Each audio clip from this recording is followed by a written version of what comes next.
All right, so welcome to the Chemical and Biological Engineering Industry Hour. My name is Kelly Stutz. I'm one of the SOE Hub advisors. I advise chemies. And with me today is also Jen Yeager, one of the other SOE Hubs. I'm going to do a short presentation in the beginning, and then we'll introduce our panelists.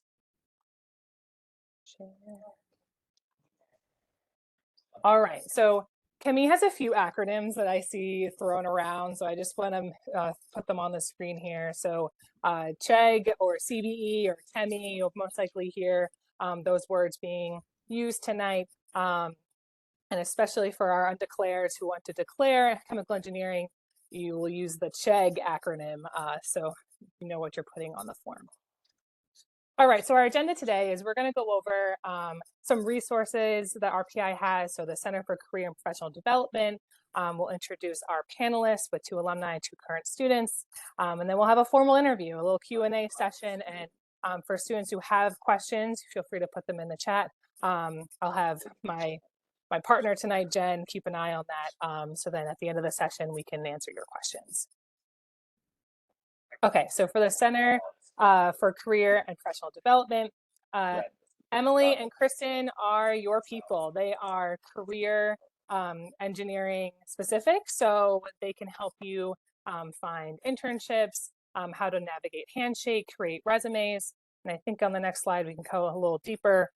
So major career exploration as well, developing application materials, internship search, interview prep, and they even have a clothing closet. So if you want to feel a little more prepared, a little more presentable, especially for our February career fair, they can also offer that as well. So to make an appointment with them, you can schedule meetings through Handshake, and that's also where you can find a lot of job opportunities as well. So just a breakdown of some of the companies that chemies have worked in the past, especially RPI alumni.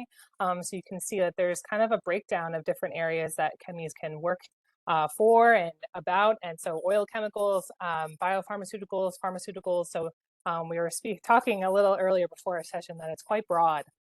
So you're able to go into different areas that you are most interested in. So this is from the salary range reported by the class of 2022. So this is a range. We have the average here, and all this information is also found on the CCPD website. All right, like I said, that was a very quick introduction. So if you have any question about the CCPD, you can let your hub advisor know, or of course, you can make an appointment with the Career and Professional Development as well. So with that said, I will have our panelists introduce themselves, and we'll go in this order. So George, would you like to start?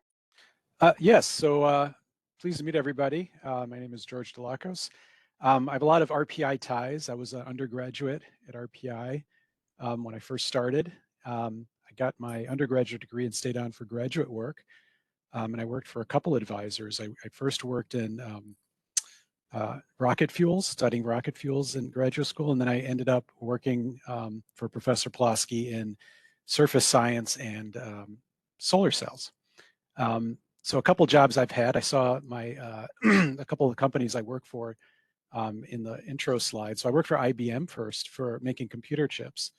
So I worked down in Poughkeepsie for about a year.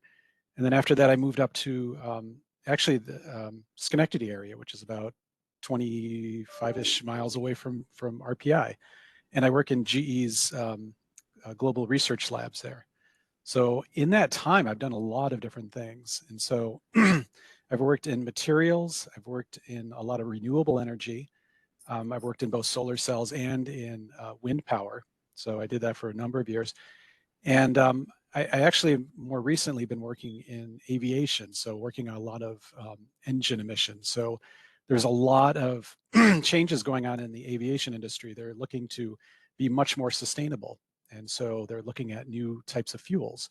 And so I recently was at actually a flight test in Seattle. We were flying a Boeing 737 and chasing the airplane and taking measurements and trying to understand better the emissions of these new fuels we're working with. So chemis do a lot of neat things. They do so many different things. They're probably the most diverse the type of engineer, and I've been able to do so many different things in my career. I've also had the pleasure of going back to RPI and teaching. So I teach the chemical engineering design class with Kelly. You mentioned Professor Basel. I've been teaching with him.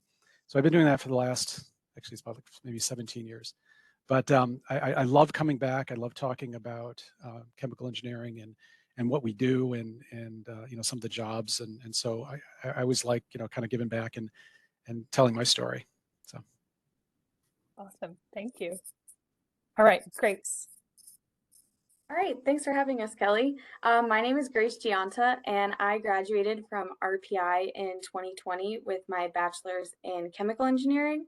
And then I actually stayed as part of the co-terminal program to get my master's in mechanical engineering. So I graduated again in 2021 with my master's. I'm originally from East Fishkill, New York, so it's about an hour and a half south of RPI. And after graduation, I moved up to Malta, New York, which is just about 20-30 minutes north of RPI now. Currently, I'm working at Global Foundries, which is a company in the semiconductor industry. I started out in their technology development department where I was a product owner, so pretty much babysitting computer chip wafers from the start of the line all the way till we get them out the door. And about a year ago, I transferred internally to our facilities department, where I've taken on much more of a mechanical engineering role as a water treatment engineer. So I'm working on the treatment of our process cooling water, of our cooling tower water. I even do a little bit of exhaust work on our team. Our team's in charge of all the HVAC for the building and all of our facilities. So that's where I'm working now, and I love my job.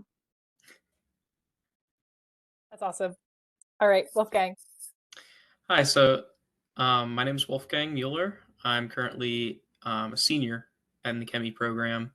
So I haven't graduated yet, but looking forward to graduating in the spring, getting my bachelor's. And I'm currently working on an internship at Regeneron Pharmaceuticals down in Tarrytown.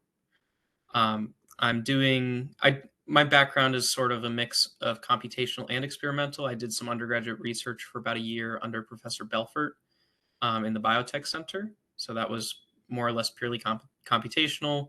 And we're actually going to be publishing pretty soon, which is very exciting, working on Alzheimer's disease. And then moving to industry, went to Regeneron, doing more process work. So I'm actually making scale down mixers and basically trying to reduce material consumption for studies. So taking a look at fluid flows, fluid mechanics, physical mechanics as well, making sure that our parts are actually, you know, up to standard, and then going through a lot of biological work and also doing some computational analyses, taking a look at CFD, molecular dynamics work, and doing a lot of presentations and some other stuff. I actually just got a patent filed today, which is very exciting. On my work, which is why I'm allowed to talk about it more freely. But yeah, so that's all very exciting for me right now, and I'm looking to get a PhD in biomaterials in the future. So I'm actually in the process of applying now, and then I'll be going away in the fall to wherever my next destination is. I'm originally from Philadelphia, or around the area, about 40 minutes outside of it in the suburbs. And yeah, that's me. That's awesome. I'm also from the outside of Philadelphia. Which part? Cheltenham or Glenside. Okay. Like Montgomery County. Yeah. Yeah, I'm from Montgomery County. Very cool. We'll talk later. North Wales. All right, and Krista. Hi, my name's Krista. I completed my bachelor's in chemical engineering this past spring at RPI. I'm currently a co-term student completing my Master of Engineering to graduate next semester. I'm also currently in the process, like Wolfgang, applying to PhD programs, which actually start in the fall. My current experience with research and work started, once again, like Wolfgang, like purely computational. I started working with Dr. Plosky's group with his NASA project, doing purely like data analysis, so once again computational. And this past summer, I had an internship at Regeneron, which once again, I was studying upstream process changes and how that affects the viral inactivation for one of the drugs used by Regeneron, which just went for federal filing. So once again, why I could talk about it. But and then I accepted a return offer for Regeneron for this next upcoming summer. We'll be doing more experimentation. But since then, I've transitioned to Dr. Kramer's lab, where I'm doing gene therapy research with surrounding AAVs, which is purely experimentational. So I have a bit of experience in both. But yeah, originally, and then I'm from Buffalo, New York. Awesome. All right, so I'm going to stop here and then we can get into the questions. So first we'll start with George and Grace. What made you decide to become a chemical and biological engineer? We'll start with George. Okay, so actually, it's an interesting story. When I first started up at RPI, I was actually an architecture major. And that summer, I think I decided, I wanted to go more into engineering. And I think the reason is I love taking things apart as a kid. I always loved, I think Legos is my favorite toy. And I just love taking everything apart. And so I think that I kind of like that. I like chemistry a lot. So it was just like one of my favorite subjects in school. So I think just putting those two things together, I think chemical engineering, kind of did it for me. I also wanted to add that when I was in my undergraduate, I did switch from biomedical for one semester and back into chemical. And the reason I did that, I really liked biomedical, but I thought that chemical engineering was a more broad degree to get. And so it's, you can go into biomedical, I think, from chemical, like a little easier maybe than biomedical, because I think it's just a little bit more broad, or at least that's what I thought in my mind. I don't know if that's really true, but so that's kind of how I got to where I got to. But Yeah, it is very easy to switch. So a lot of B-meds or chemies, they kind of go back and forth sometimes, and then mechie is always thrown in there. And Grace, it seems like you kind of got a little bit of both. Yeah, I got the best of both worlds for sure.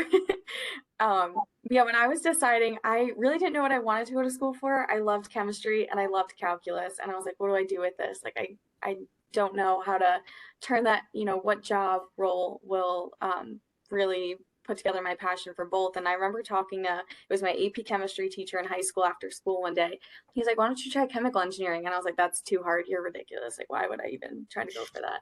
And I started looking into it and researching it and the opportunities that can come out of a chemical engineering degree. And like we've mentioned, they're broad. There's really no industry that chemical engineering doesn't touch. So I started looking and I found the program at RPI that I really loved. And I think it served me well. Awesome. And then we'll go to Wolfgang and Krista. What made you want to major in chemical and biological engineering? So my story is actually very similar to Grace's in that I liked chemistry, I liked math, I also liked physics. And maybe instead of going to a teacher, I went to my friends. One of them was applying to Penn State. They're like, oh, you should join me in the chemie department. So I wound up applying there, wound up applying to RPI. RPI got me in and price was comparable. So I made the decision to come to RPI because it's arguably a much better education in chemie. And I'm very happy with my decision. I think my original thought was I wanted to make explosives because I thought they were very cool. And that would be a great role if to be a chemical engineer in explosives, it would be a good degree choice. Later on down the line, I discovered much more of a passion for biology and more research that's, new and coming out rather than sort of an established field. So I sort of went down that route for undergraduate research, and then, quickly into my research opportunity, got kind of hooked on the biological engineering side of it. But it was originally really I liked chemistry, and I liked math. But I would say if there's any undeclared, and just as a plug for chemie, if there's any undeclared students, if you didn't like Chem 1, give it more of a shot because Chem 1's a lot of stoichiometry, a lot of basic math, and not a lot of real chemistry. I'd say you do Chem 2 and you still don't like it, maybe don't do Chemie.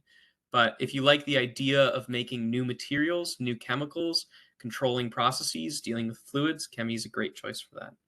Or anything biological, really. All right, so I guess I kind of have a different story. I thought I was going to law school until senior year of high school. I was very set on it, whether it be because I like to argue or not, I don't know. But then I took AP chemistry and I fell in love with chemistry because there's only one thing I love more than being right, and that's understanding everything down to its core. And I realized chemistry is the number one way to do that because just understanding things is like basic molecular structure. So then I met with my advisor. She told me, do your bachelor's in chemical engineering, and then you can go for patent law if you decide that law school is still for you. But throughout even especially in the face of the pandemic with the whole vaccine, where I discovered like what goes into the process, that's when I was a freshman or like a senior in high school even.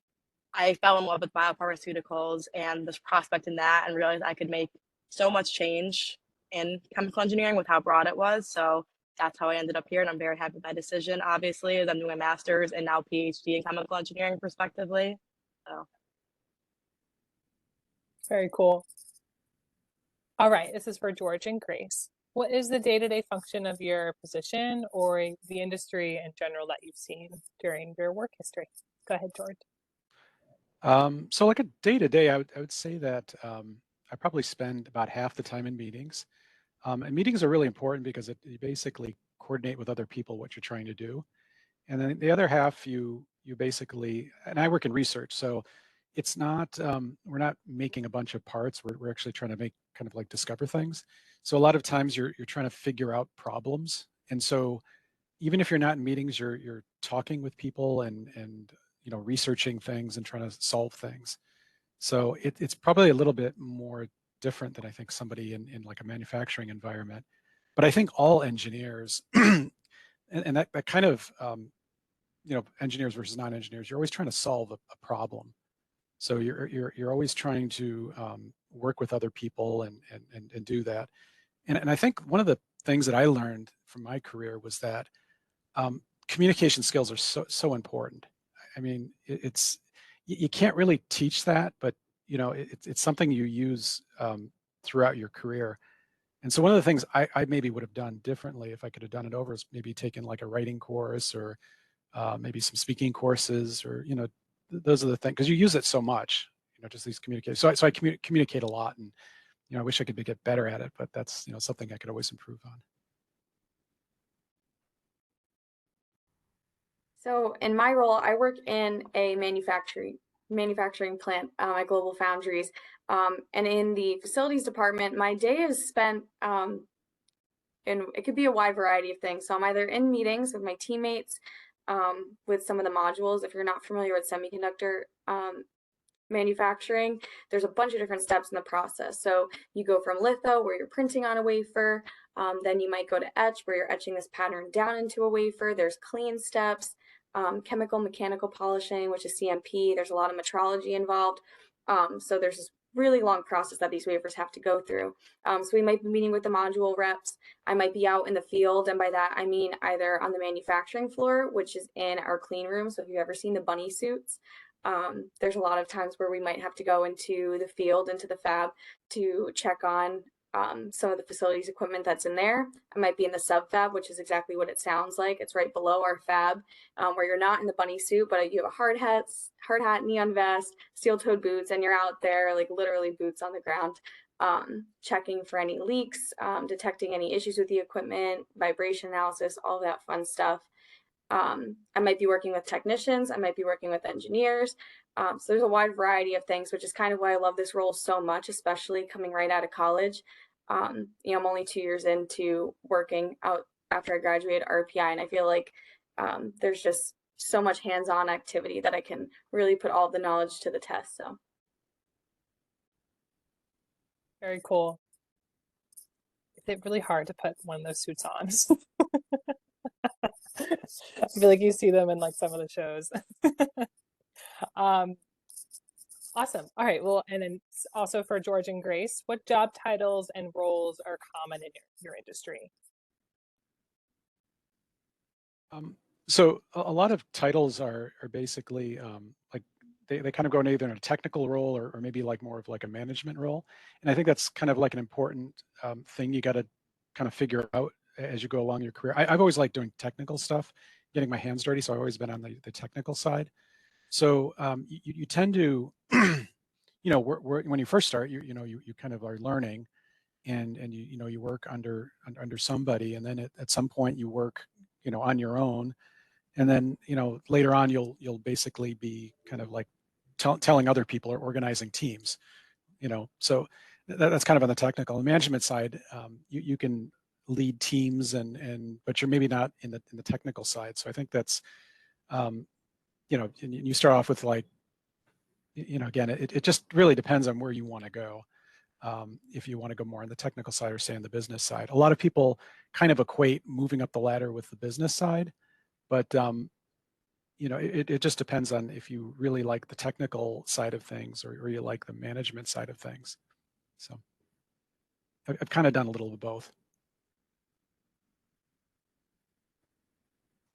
Yeah, and in semiconductor manufacturing, there's a wide variety of engineering roles that we have on site. So there's facilities engineers, which is what I do, which kind of keep the site running. And then we also have both process engineers and equipment engineers. They're in the modules, so either litho, etch, all of those different things. And they're the ones that keep the what we call tools, which are actually producing the wafers running. Or you might have a process engineer who's working on the recipes, which are just the steps that the wafer goes through to manufacture it. We also have development engineers, integration engineers. So you can really find all different types of engineers. There's chemical, electrical, mechanical, all working together in these different roles. And there's a lot of collaboration with the technicians. I think if before going into the field, you think technicians usually have a little bit less maybe collegiate experience, but the knowledge that I've gained from the technicians that I work with is so valuable. They know that in the systems that I'm working on inside and out, they can diagnose a problem probably without even pulling up the trends that I might be looking at. So I work with mostly engineers and technicians in my day-to-day. Cool, thank you. All right, George and Grace, and then we can also finally get to the student experience too. So George and Grace, what is your favorite part of your day as an engineer? I think it's working with other people. I really get probably the greatest sense of satisfaction, like not even just working with other people, but like solving difficult problems with other people. So you feel like you're winning as a team. I always think it's better when like everybody kind of participates and you succeed in doing something. That's kind of what I like doing best. Going off of what Professor Delaco said, specifically working with people and especially the technicians that I have on site, I feel like I've gained so much knowledge from them, from the hands-on experience, and I think it makes you a much better engineer. I don't even remember which engineering classes was at RPI. They talked about engineers will design something and maybe there's like a screw somewhere in the back corner of this piece of equipment, but if you can't reach it and get a screwdriver back there and a technician's working on it every day, that's not really a great piece of equipment. So you really have to have both sides of the mindset when you're designing different things and doing your engineering problem solving, and being out in the field and working with technicians really helps with that. Great, thank you. All right, Wolfgang and Krista, can you tell us about a favorite experience you had as an intern? We'll start with Wolfgang. Favorite experience. I've had a lot of good times at this internship. I think my favorite, and this is perhaps a little bit silly, but my favorite is so I'm making these scale down mixers, right? So I went through this whole design process. It was a bit long and arduous, getting a lot of equipment up. I finally got all of my stuff together, and so I had to go through this a little bit more of a hands-on construction process. So for a while, I was sitting in a lab with a paintbrush and an X-Acto blade, making custom impellers for things. And I really enjoyed that. And then being able to take this hands-on work along with some computational work and analyze that together for a more holistic and more scientific view of it. I really enjoyed that. It's been primarily actually an independent one, so I can't really touch on the teamwork aspect of it much, but a lot of these little discoveries and time spent just doing one thing to then find out another thing about my system. it's been kind of like a little roadmap of discovery where I find something out, and then it leaves another big question for the road in the future. And I can't. It's hard to give one like peak moment for my internship, but it's been a lot of little discoveries and little fun things, like sitting in a lab with a paintbrush and an X-Acto blade, making custom little impellers to use in mixers.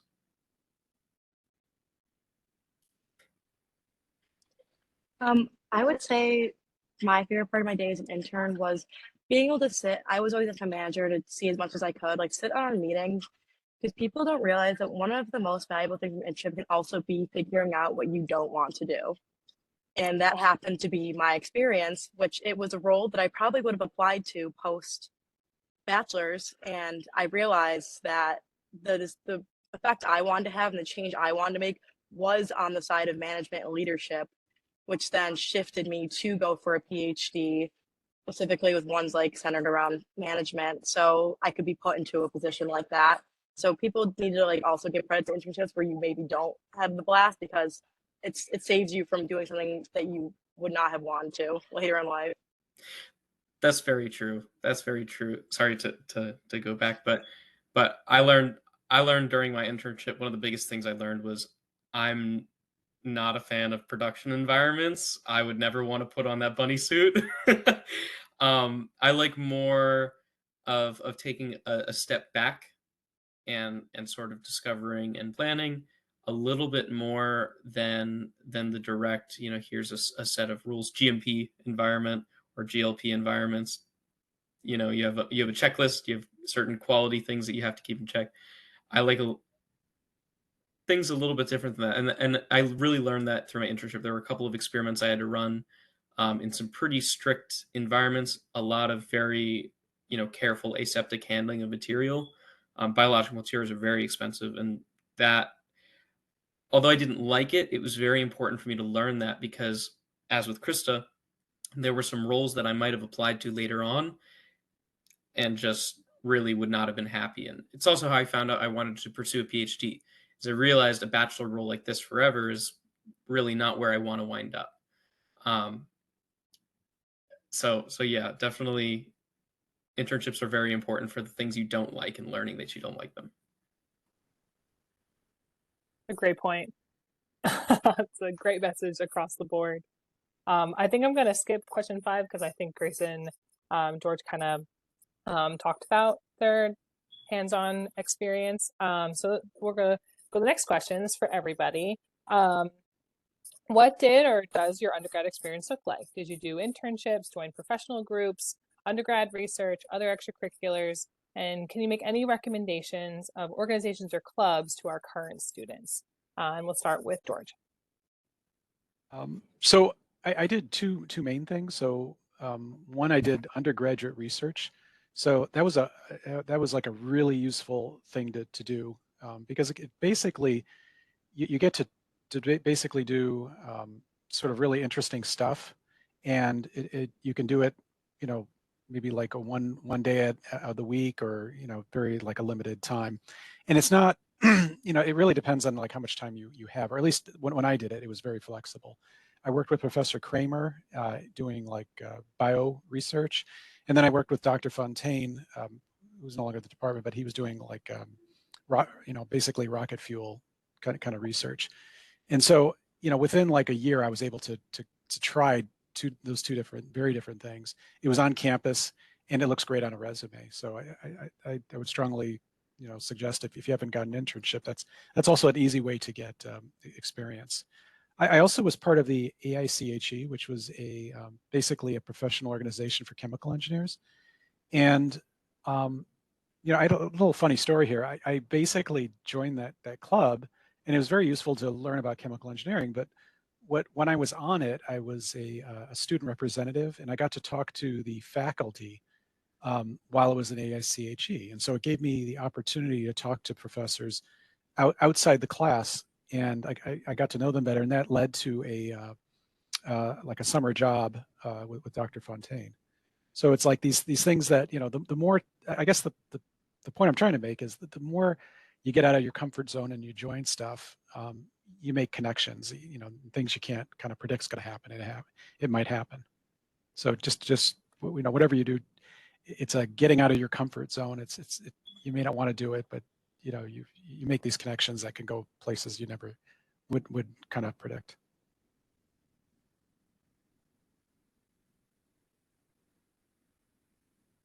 While I was on campus, I also participated in undergraduate research. I actually worked in the materials research labs. My undergrad research involved different polymers and different types of nanoparticle additives. And then I also did my master's research in tribology, which is also very materials heavy. It's the study of wear, friction, and lubrication, which I actually got connected to that project through my undergraduate research because those professors had worked together before and had a project in mind. So that sort of networking was super invaluable in my undergrad. Besides that, my other extracurriculars, I was an admissions ambassador. So I was talking to a lot of prospective students. It's nice to see Jen here. And I was also part of the dance team. I was on it for all 5 years at RPI. I still coach the team now, so I'm at RPI 3 times a week there. And then I was also part of Greek life. So outside of class, a lot of my extracurriculars were more of my like sort of passions and social interests and all of that to kind of give my mind a break from the heavy studying that was going on. And I think it led to a good balance between my academic life and also my extracurriculars. I would say for everyone, there's a lot of different opportunities you can participate on campus with, but I think there are 3 really key opportunities I think every chemi ever should always be taking advantage of. And George touched on 2 of them. So the first is undergraduate research. I think, and this also goes to people who are undeclared and decide a different major. I think everyone should do undergraduate research because, like George said, you can go into all of these different little research fields for even a semester, a summer, a very brief amount of time, learn whether or not you like it. You can learn, hey, I like computational, I don't like computational, like experimental, don't like experimental, like a certain mix of the 2. I like this kind of research, I don't like this kind of research. And it's extremely low risk, low commitment, and very high reward. You can get your name on papers, and you can get a lot of fantastic things done. And ultimately, I think if you do your work beforehand to research, like, hey, who do I want to work with? What projects are interesting to me? You're very seldom going to find yourself in a project where you're like, wow, I regret that I did this. And you don't have extra time. You can use it as an elective. You can take it for credit. You can do it for pay if you have extra time and don't need the credits. That's what I did. Very flexible and highly recommend. AICHE also is I very highly recommend. I was president of our local campus sort of student branch of AICHE, doing a lot of professional development things with students. And it's just, as a chemi, it's a fantastic place to find yourself some industry connections, find internships, and really just get yourself ahead of the game for finding employment, either for an internship or for a full-time job, as you're sort of about to graduate. And also, again, if you're undeclared, AICHE is a great club to attend to find out more about chemi. We'll have industry people come in. They'll tell you about exactly what they do. And it's a great source of more information. And they may be even able to tell you about other majors as well. And the last thing is ChemiCar, which is we have sort of this competition that AICHE runs, where the goal is to build a shoebox-sized car, and whoever can sort of hit a certain distance accurately wins. And you have to make it also off of chemical reactions. And so undergraduate research is this great opportunity to discover what you like in a very low-risk environment, get something on your resume as well, make connections with professors. AICHE will make fantastic professional connections. You'll also bond with some fellow students who'll be going out to the companies you want to work for. And ChemiCar will build up some lab skills. We'll have something extra to put in your resume, something to talk about during interviews. And I really think those 3, they're not that big of a commitment. You could wind up, if you did all 3 of them for, minimal commitment every semester, you'd be at like 6 hours a week, which is puny. Of course, investing more time helps, but it's very small and will really put you ahead to do all three of them. So those are things I would highly recommend, and are things that I did in my undergrad. So my undergrad was only 3 years, but I definitely jam-packed as much as I could in there. Um, as everyone has mentioned, I really do value the research as an undergraduate. I believe that research is where you do 80% of your learning, especially now as a grad student, because it really hones into your critical thinking. You're not just given textbook answers. You're not just given, you actually have to go out, look at your results, find out what's wrong. So I really do value undergraduate research. Um, Academically, I was really involved with the Engineering Honor Society chapter. I was vice president during my undergrad. I currently am president now during co-term.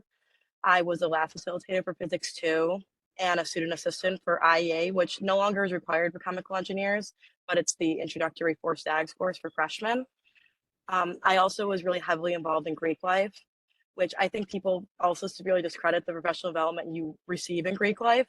I think one of the most strenuous situations I've been put in was as vice president of recruitment for the Panhellenic Council, which oversees all the sororities. So you really do learn a lot of interpersonal skills within that and a lot of leadership values within Greek life. And I'm trying to think, oh, for research specifically, as I mentioned, I work with Dr. Plosky during undergrad. And when I was a junior, I guess a senior, I was in Dr. Kramer's separations course, and he was actively asking me to do research. And I was kind of, well, not like blowing him off, but I just kind of like, yeah, I'm fine. And I told Dr. Woodcock that, and he said, no, leave the group. He's like, you're being silly. So I started working with Dr. Kramer, and now I'm started my own project with him with Spark Therapeutics and my master's degree. So definitely get involved as much as you can. And once again, as kind of Dr. Lakos mentioned, communication is just as important as technical skills.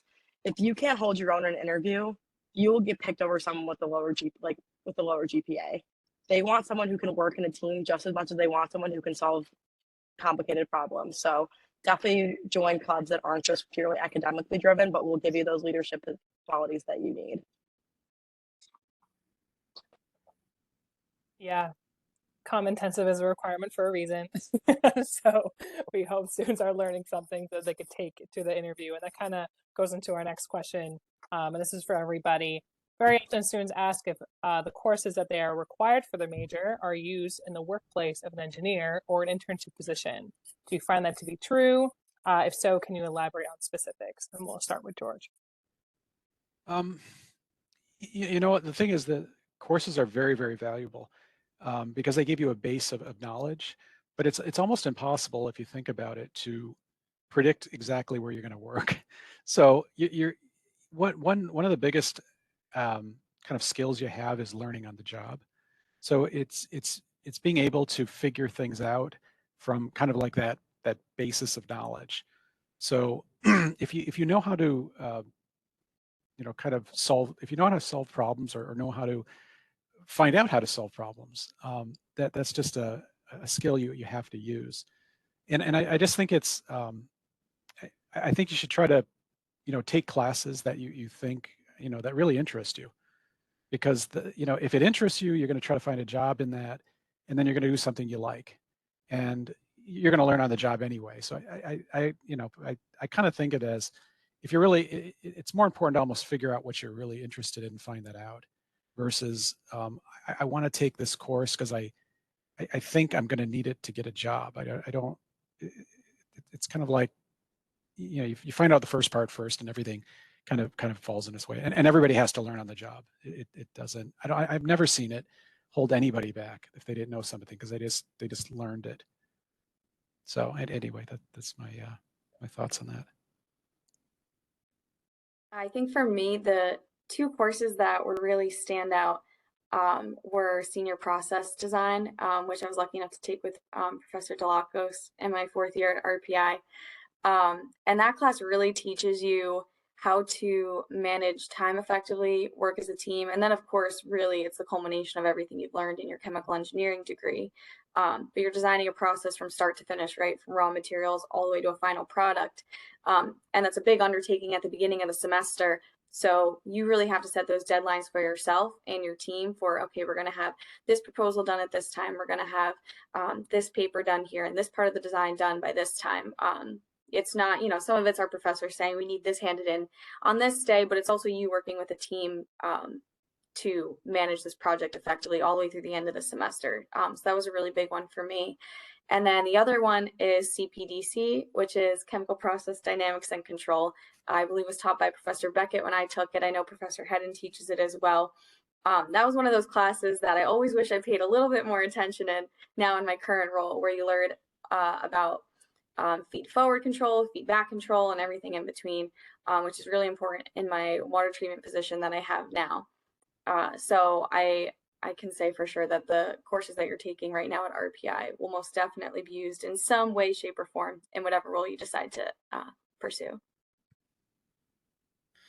Yeah, I think I really have to go with what Professor Delaco said. I wouldn't say there's really any courses that are going to be used at your job. There will be courses that you will use, and there will be courses that you don't use, and those are going to change depending on what profession you choose. You know, like Grace mentioned CPDC. I'm probably never going to use CPDC, and that's fine. I liked the course, and I'm sure it's very helpful for Grace, but for my career, as I look to go into biomaterials, it's really not going to be very applicable to me. Neither is chemical reactor design. Now, that said, there are a lot of general skills you're going to learn in all of these classes, and I would say always treat every class that you have to take with respect and try to learn as much as you can in it, because you never know, especially during your bachelor's, when you're going to be going down some other field that you just didn't expect, and all of a sudden you're like, oh, I didn't think I was going to need CPDC or chemical reactor design, but now I've wound up in a chemical reactor design position, and I really wish I paid attention. And also, you know, bouncing off of what Dr. Delaco said, just if you find a course that you think is interesting, or you know for a fact you're going to do this job, and you find it interesting, you need something for it, I would take it. You know, as I'm looking to apply to PhD programs, I'm going to need multivariable calculus. Not required for chemies, but now that I'm looking at it, I kind of need it for the future, and so I'm going to take it. I'm also interested in it, but mostly as a requirement. And as a sort of fun class, I'm going to be taking biomaterials from the material science department. Also to fill a requirement, but mostly because I'm interested in it. But I wouldn't say there's one course that anyone needs, you know, will certainly use in whatever job they go to.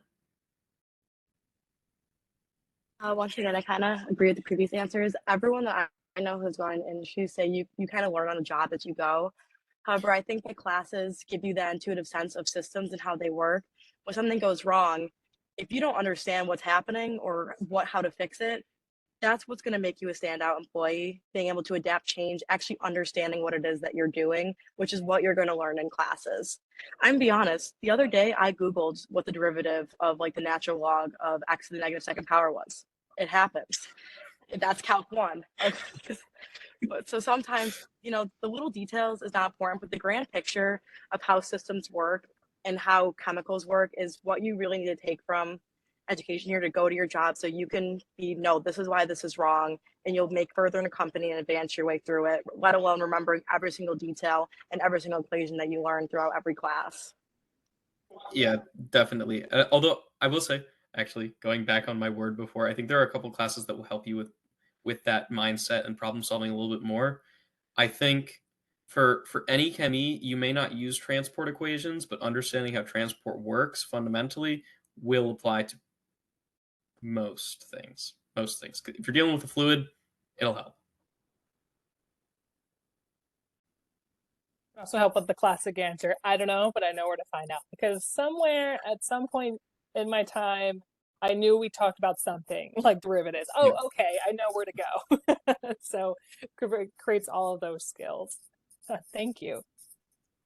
Okay, this is also for everybody. What was one course that you struggled in at RPI, and what tactics and resources did you use to succeed in the class? And I will say there are a lot of tests this week for our first year students. I know chemies don't take IEA, but some of them are in IEA because they're undeclared. and there's calc this week. There's even biology this week. So any tips in the course that you struggled in? We'll start with George. Wow, I struggled in a lot of them. So I think chemical engineering thermodynamics was one of my more difficult classes. It was kind of like an abstract course.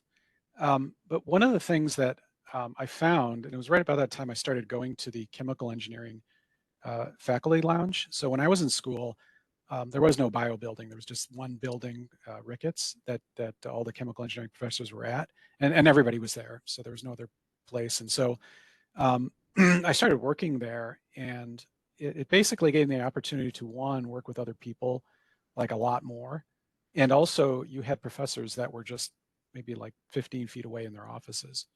So, you know, basically, and as a professor, it's like, I love when students bug me. I don't think they they really think about that, but you know, I always want them to kind of you know, bug me as much as they can. So you know, I guess the two, working with other students and also bugging the professor, even though you don't want to, they do appreciate that. So that's my main if you're having a problem in a course, you know, talk to the TA, but go to the professor. It's kind of like skips a step, and that's the most effective way to find out if you know, you're in trouble or you need to learn something. I'll definitely echo what Professor Delaco said. There's a lot of late nights in Ricketts for sure, before all of our chemie exams. I think in high school, before I got to college, I was really used to studying by myself. I loved just going home, opening the textbook, spending as many hours as I needed individually. But when I got to college, that wasn't enough. I needed more from my professors, from my fellow students, and Ricketts was a great environment for that. It's, you know, nothing's really organized. Usually people just show up, pop in and out when they can. But it's a great resource for any chemie, any of the courses that you're taking. But one class that I did struggle with was actually outside of the chemie curriculum. It was an elective I took as part of our free electives. It was, I think it's Engineering 1600. It was Intro to Materials Engineering. And I did spend a lot of time at office hours for that class. And through that is actually how I ended up with my undergraduate research. I happened to be talking to my professor that day, and I was asking if he offered any other courses that were similar, because although I struggled with it, it was really interesting to me. And he said he wasn't offering any the following semester, but he did have a research project going on. And he was like, "Are you interested in joining?" And I was like, "Absolutely." So you never really know what will come out of it. But definitely the group studying with my classmates and going straight to professors was really helpful. Yeah, so there were a couple courses that were pretty difficult. I would say definitely transport phenomena 2 was a very difficult course. And I'm not exact, and Krista definitely knows this. I'm not the most exemplary student in terms of studying. um, but I will say, you know, I've seen a lot of people have a lot of success with late nights in Coonley, studying with other chemies. I definitely recommend, if anyone ever has struggles in classes, go to professors' office hours. They will help you. You will feel better afterwards. You will leave there knowing more. But don't be afraid to use Control Find in a textbook PDF, which was my key strategy. um, but I would say, you know, if you're struggling in a class, and I see this way too often. I'm not some wise old sage who's, you know, 60 years down the line yet, but I see a lot of people studying, and they take a look at problems and they just kind of memorize formulas. I would say if you're struggling in a class, make sure you understand, why does this work. Um, like Professor Delaco said, thermo is very, you know, very abstract. Try to understand, why does thermo function the way it does. If it's just a system of derivatives, you're not going to do well at the exam because you're not going to pick the right derivatives, you know.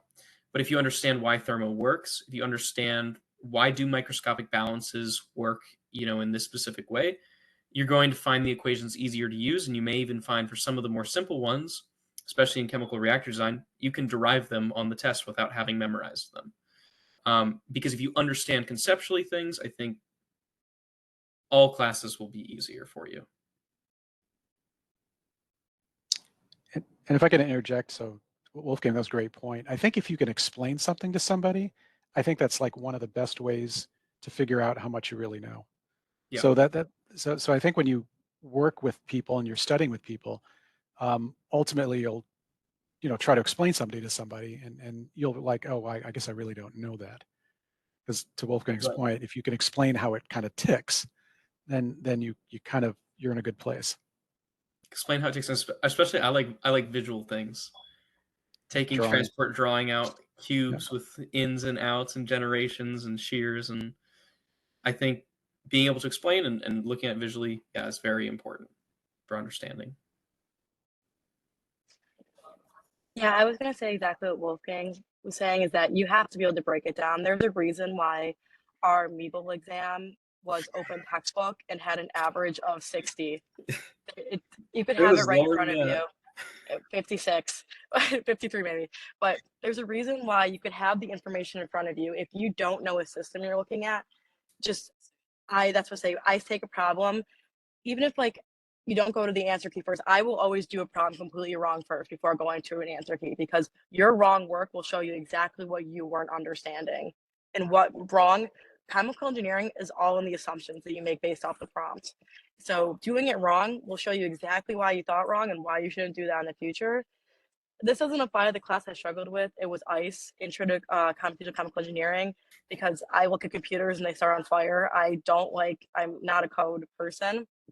And once again, that was a manner of going to professor, breaking it down. A lot of the times, what I would do is I'd get in my own head about trying to fix a code, end up breaking it tenfold more. And so I realized toward the end of the course, the best thing to do, just to honestly, a lot of the time, erase it and start again. And a lot of time that fixed the issue in itself, because it was a simple error that I was just proliferating further and further with more errors. But certainly make sure you understand the basic of what you're doing, because if you don't understand the basic principle or something, the equation means nothing to you. Yeah, I really like what you said about sort of making mistakes. You learn a lot from that. I think that's very true. Never be afraid to make mistakes, even on tests.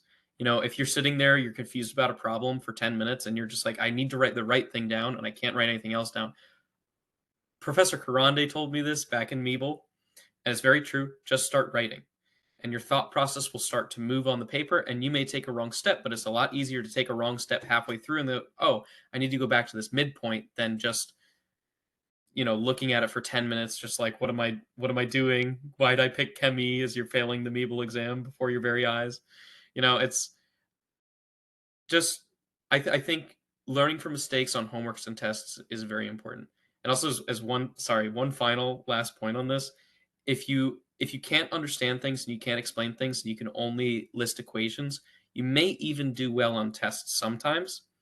But I can guarantee you when you get to industry and you do have whatever class it was that applied to your job, it's going to be pretty hard to use that in an actual functional position if you just kind of knew a couple of equations. So most of the time, real engineers, we don't use at least in my role, I don't use a huge amount of equations.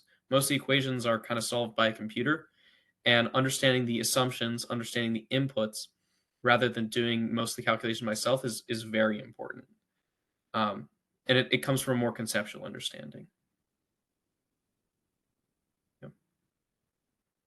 All great advice. Honestly, even as a non-chemical engineer, I feel like I just learned something as well. Next question. So based off your experience, are there courses or course electives that you would recommend? So biochem, biophysics is a super popular minor. Economics is also super popular. Was there a writing course or a management course that you wish you took, or maybe you took more of? I think we kind of hinted on a lot of these, but we'll just go around the room again. Go ahead, George. So I haven't been to school for a while, so I'm probably not going to suggest a specific course. But what I do see in industry is that there's a lot of new hires that don't know a lot about statistics, and you use a lot of statistics in industry. The first time I ever kind of got any kind of statistics was in graduate school. So again, it may have changed, but I didn't really have much statistics background, so I didn't really, understand a lot of stuff when I kind of went at my job. And the other thing is more of just an observation. So I think getting like some sort of like coding, you know, kind of basic proficiency is going to be incredibly valuable. So I've learned I've learned to use Python along the way, but I you know, it's kind of like when you figure it out yourself, there's gaps, and it probably would have been better if I took a course, even at, you know, even at my age, because I've been a lot more efficient. But I think like a good, because I don't think there's a coding class that's required at RPI. There is no. There is now. Oh, okay. There's also a required stats course. Oh, okay. See, there you go. You should ask me last. So I'll let everybody else go. So That's okay. I'm And the most ignorant here. two classes that you mentioned are probably arguably one of the more difficult ones, and every major now has their own type of like computer coding class. Mhm. And I think Krista might have mentioned the one that struggled in, but also the statistics class, which they call MAU. Some majors really need it, some don't, but it's required for all engineers too. So Yep. something to look forward to our undeclared And, students. and one of the things I'll probably stick my foot in my mouth again, but one of the things I would strongly recommend is take like writing course. Because at least when I went to RPI, you had to take this test, and if you passed it, you didn't have to take any kind of writing course. And I think you know, you could always be a better writer.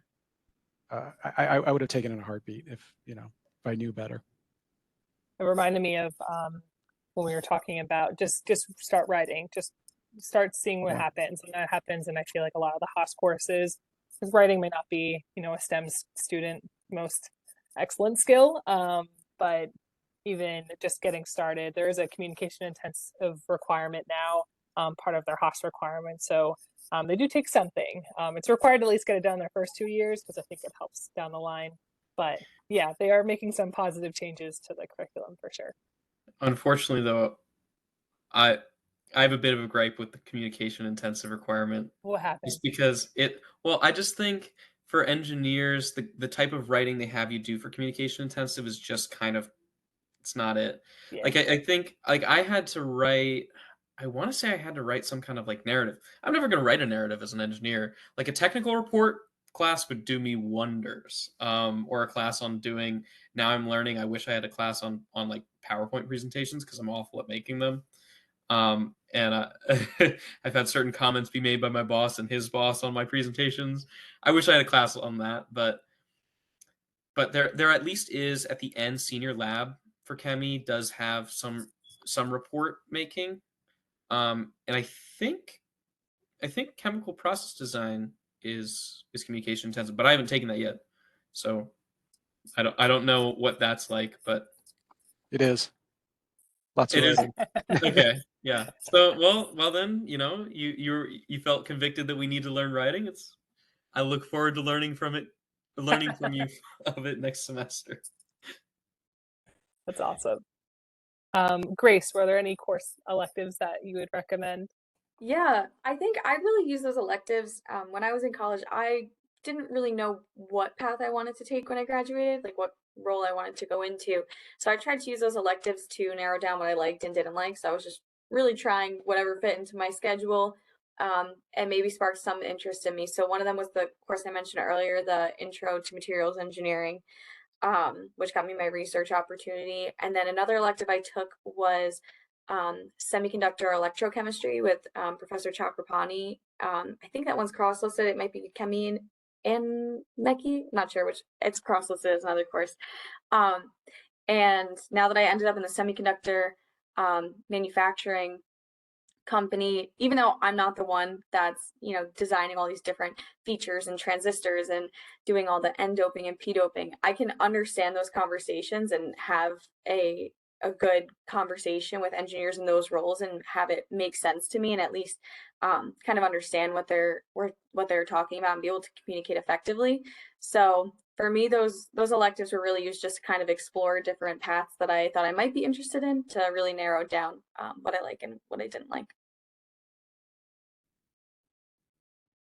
Cool. Go ahead, Wolfgang.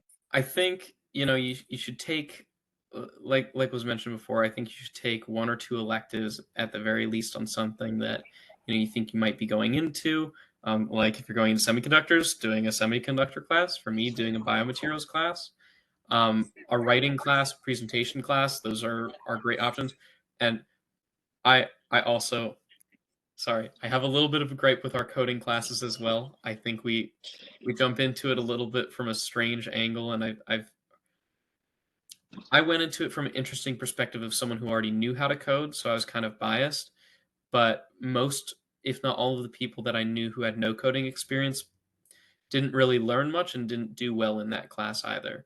And I think for the Chemi curriculum at RPI, if you want to have those coding skills and do well, and I would recommend this to all majors too, is just before taking your coding class, something that will really help you get a lot out of it is just pursue like a really small project that you might find fun. So what I did, I coded a Minecraft server. It was a lot of Java, but I learned all about variables. I learned all about functions, calling things, libraries of code, how to debug code. I learned all of that on my own in a short and very fun time.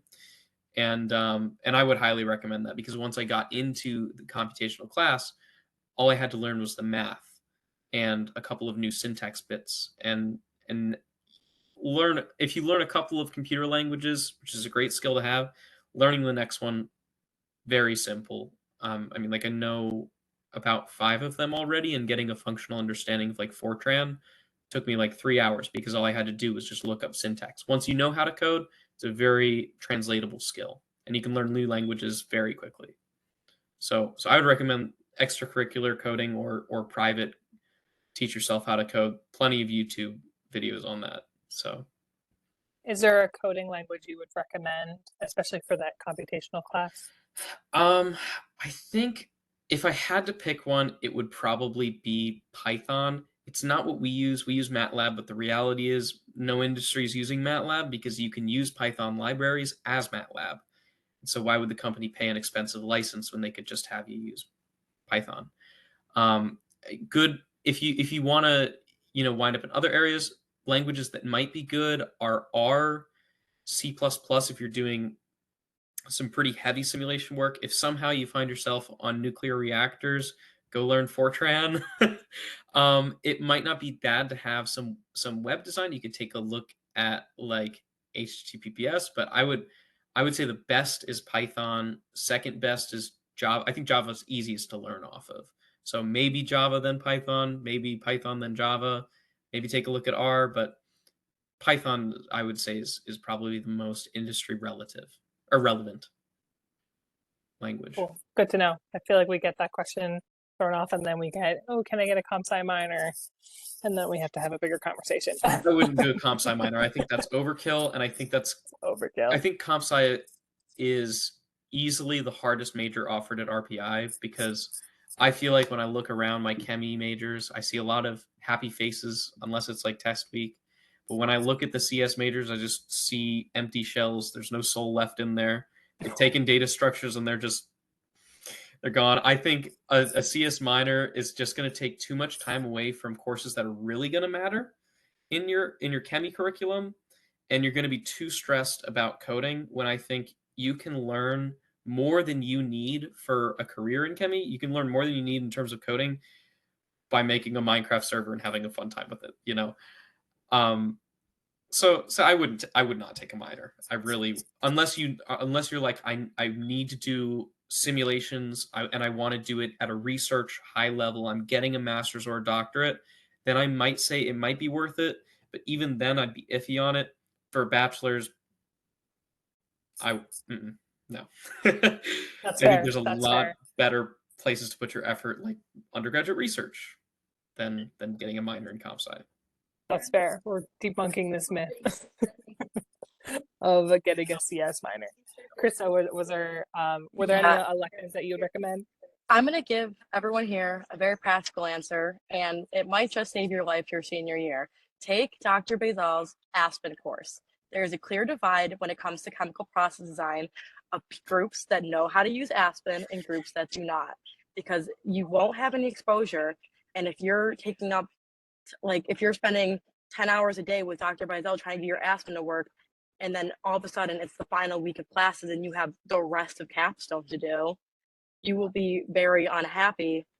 And Aspen is just also used in industry a lot. It's a very practical tool for chemical reactor design. So I would 100% recommend taking that Aspen course. It will save your life for chemical process design. I remember during that, was helping groups for hours with their capstone because we had our Aspen done the second week because 2 of us had taken the course, and they were still trying to size 1 distillation column. So it really will help you a lot in capstone. Yeah, I'm terrified for capstone because I haven't taken that class and I know it's true. I think that was an at you. Good luck. No, it's okay. Crystal will be there in the spring and I can bug her all I want. There you go. You have your resources. All right, we're gonna move to like the master's and postgraduate degree question. So, and I think all of us here have some type of post degree. So, do you recommend a master's degree, an MBA, or other postgraduate degree? Go ahead, George. I get asked that I think every year, like, should I basically get a job or should I go and get more education? I always tell students that, you don't kind of know what it's like out there in the real world as much as you know what it is like in academia. Also, when you get graduate degrees, it sort of, it kind of like constricts you a little bit because you go down a pathway and then you start applying for jobs in that area, like in management, for instance, if you got an MBA. And so unless you're 100% sure what you want to do, I would suggest going to work first, learning more, and then going back. On the other hand, I know RPI is a wonderful like a 5th year sort of option. So it's really easy to get a master's, just tack on a year. So that, you may want to think about that as well. So it's kind of easier because when you're out, it's kind of harder to go back. The more the longer you're out, but if you really want to do it, I mean, you can. I mean, but that's kind of what I give to students. I just say, hey, go out in the world, and because a lot of times also your job will pay for it. So it's I always suggest that just to find out, because then then you invest in postgraduate work, and then you're like, hey, that was a good investment because I really wanted or needed to do that, versus and I don't really know what that is, and so I'm just going to get that degree, and now I'm doing that, and I kind of maybe had second thoughts and I want to do something else, and you realize this like 10 years later. I mean, so. Yeah, going off of what Professor Delaco said, I think it really depends on the person, your goals, and then also your situation. So if you know that you're not really interested in pursuing a master's or staying for co-term or going for the PhD, then I would say, go straight into industry, and maybe one day if you want to come back, you can. But it's a big commitment. It's a big time investment to stay in school for an extra year, 2, 3 years.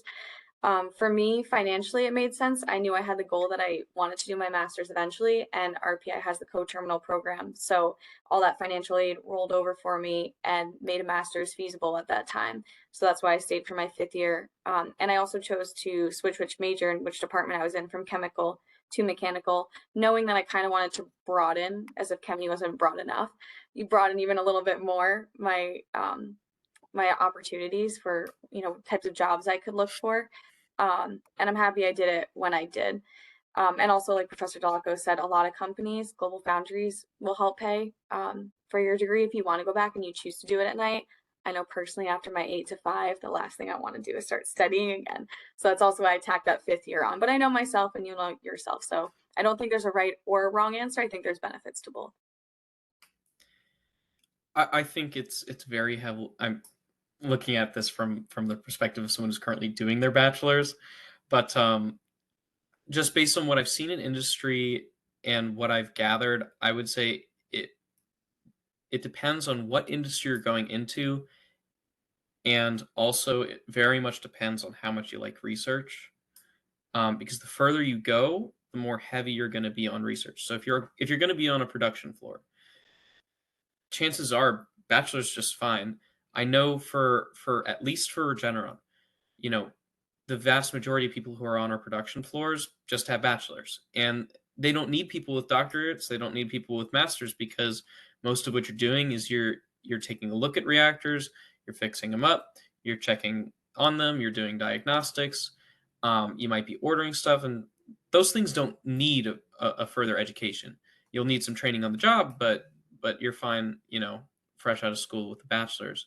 Because I think if you want to get into a very heavy research position, the heavier you want to be on R&D, the more, maybe not necessary, but the more it will benefit you. You're going to be able to start sort of further along the research track with a doctorate, or with a master's, depending where it is. I think for biotech in specific, I see very few people with masters. It's mostly they either have a bachelor's or they have a doctorate. I don't. This is personal opinion, and again, I also don't have. I don't even have my bachelor's yet, but I feel like from what I've seen, a master's in chemistry, if you want to go into biotech, doesn't have too much benefit in general. Because I think usually it's better to either just go straight from a bachelor's or get your PhD, depending on where you want to head. But I don't see many master's only options. As someone who is currently a co-term Master of Engineering, I will say I see little added value from what I've seen in industry, from exactly what Wolfgang said, doing a Master's of Engineering. When I met with my advisor, which was Dr. Kramer, and he said, "Why do you want to do co-term?" And I said, "I'm graduating at 20. I feel like a baby. I just need one more year to decide what I want to do." She said, "That's the first good reason I've heard for someone doing a Master's of Engineering and co-term." So it's really, my number one advice was like, after you have your internship and you kind of decide what path you want to go to, start looking at job descriptions and what their requirements are, what they're looking for. Because I've noticed a lot of times a bachelor's degree is fine. They want experience. So if you're delaying that experience by staying in school, getting a master's, then that might not be the path for you. I am noticing more and more companies, or especially for leadership positions in biopharm, are wanting PhDs. So I would just definitely recommend looking into job, like not even where you want to start, where your goal. Like if you put 20 years down the line, where do you want to end up? Look at requirements for that job. So you can just kind of just like start thinking. And like Dr. Lex said, you can always go back to school. So although I do think that it is better just to go straight into graduate, because yeah, like I said, the motivation to come back probably would start dragging off. But for me, it just seems like the most benefit would be bachelor's, MBA if you know you want to go towards management, or PhD. Yeah. And sort of going off of that, just one comment to make on the sort of the pursuit of a doctorate in terms of how far you can get in biotech. Things are changing. So like Regeneron, while I've been there on internship, officially changed their track from, there are people who are on a bachelor's track and people who are on a PhD track, and now they've merged it.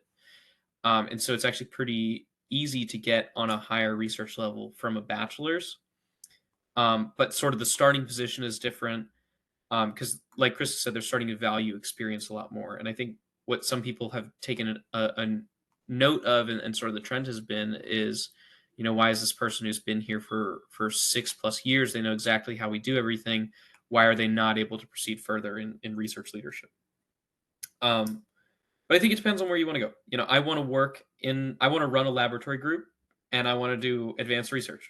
I have to get a PhD. I can't do it if I don't get a PhD. Krista, I know a little bit about your professional aspirations, and PhD is probably a good plan. But I think for the majority of students, bachelor's is going to be the best. Even so, Wolfgang and I are both applying for PhDs at MIT, but for vastly different programs. He's doing one that's more research oriented, and I'm doing one that's like it's a new program, PhD CEP, which is with the business school and is set to set you up for leadership in chemical engineering. I will say I'm not going to advertise this program. They only take at most 10 students a year. So I'm just putting that out there. But it's even so, like, there's so many different paths you can go with your doctorate. Like, Wolfgang, you're not applying for chemical engineering, correct? I'm applying to biological engineering, and there are some schools where that's looped into chemie. But I know for a fact I'm going into bio. I'm not really interested in polymers, not interested in gas. I'm going into bio. I like DNA nanotech and I like protein design. That's sort of where I'm going. But depends. So MIT, I'm applying to the bioengineering department rather than chemi. But a lot of our professors are going to be the same. I mean, I think I think both of us applied to one of the same advisors, but I forget who. But yeah, That's but awesome. hopefully we'll be the first RPI students in a while to get into MIT. Yeah. Listen, maybe Marty can sign off. Yeah, well, hey, that's kind of the hope. Hey, it could work. Yeah. We are running out of time, so I just want to do one final question. Just quick thoughts. What do you wish you knew as a first-year student, or general advice that you would give to a first-year student? And we'll start with George. Yeah, for best advice, I think, is just go and try something different, even though it's out of your comfort zone. Because you just never, you can't predict what's going to happen. So try different things, try a different course, try a different club. You can't predict things. So just try as many things as you can. That's my advice. I think from me, I know Chris and Wolfgang really touched on this earlier. It's okay to make mistakes. I think RPI has a certain type of student that is like cream of the crop, might be afraid to make mistakes, straight A student. When you get there, the courses are hard though. So it's okay to make mistakes. I think my first MEBL exam average was probably like a 53, so I'm sure nothing has changed. I vividly remember that first 53, and I was like, I've never seen anything below like an 80 in my life. Like, what is this? So don't be afraid to make mistakes. It's okay. You can always retake a course. I know the saying goes, even C's get degrees. It's true. You'll figure it out. If you will learn it in the classroom, you will figure it out in industry, and it will be okay. So don't waste too much time stressing and getting so much anxiety over, I need that A. No, you just need to learn the material and do the best you can. I really just want to echo what Dr. Delaco said. Try new things. Really, if you sit and you're stagnant and you're like, here's my degree program, I'm just gonna do these classes. I have friends, by the way, who've done this, and friend from CS, he's hasn't really done much outside of classes, and now he's freaking out because he's got to get stuff. He doesn't really know exactly what he wants to do. He doesn't have experiences on his resume, and it's because he didn't reach out and try new things and go through, break through his comfort zone and try something that might be hard, might be out there. And really the only thing I can really add is 3 things to try: undergraduate research, AICHE, and ChemiCar. Those are 3 great ways, especially AICHE, because if you get into AICHE and you start talking to some of the officers, they're all going to be upperclassmen, and they can give you more advice than just this one piece. As can professors. Professor Hedden is a sage. He has the wisdom of many men. So if you need chemi advice, talk to him. He has helped me a lot with my PhD applications and life, and he's also just a great guy. So he's a great connection. So is Woodcock. Talk to people who are older than you, and they will help you find new things to try, things that you didn't hear about. I was a sophomore when I found out about research, and that's when I started doing it. Would have been great if I knew about it in freshman year. But try new things and find people who can tell you about those new things. And I guess because this is being recorded, if any freshman is interested in undergraduate stuff and wants to reach out to me, just my email is muellw@rpi.edu, and I can try to help you.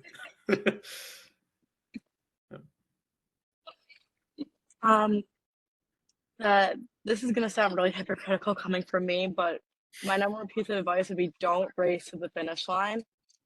This is your time to kind of learn what you want to do. Yeah, sorry. This is your time to kind of learn like what you want to do and try new things, and still remember like you are in college. This is like your time you're with a whole new group of people with like all different walks of life. Experience that too. You will only get, if you don't understand society around you or how to work with different groups of people or how to just live life, you will not be happy in industry. And so I would just say definitely take this time to figure out what you want to do and just figure out who you are as well. Like, don't forget that's an important part of college. My high school AP bio teacher, he always told me, you think you change a lot in high school, you come back to me after college in 4 years and tell me how you feel. So just don't forget that you are changing and adapting as well. So give yourself some grace and remember that you are still in college. I think that's a great way to finish this off. And I truly appreciate your time today. I think we had a decent amount of students show up, and I will be sharing this recording as well to all of our undeclares. And if just a plug, if anyone's interested in chemical engineering, I'll gladly help figure out your spring semester plan. That is a plug because registration is on Thursday. So there's a lot going on this week. But yeah, thank you all for being here, and we'll stay in touch. Let me know if you ever need anything, and that goes to our students as well. Cool. Have a good night, everyone. Thank you. Kelly. Have a good night.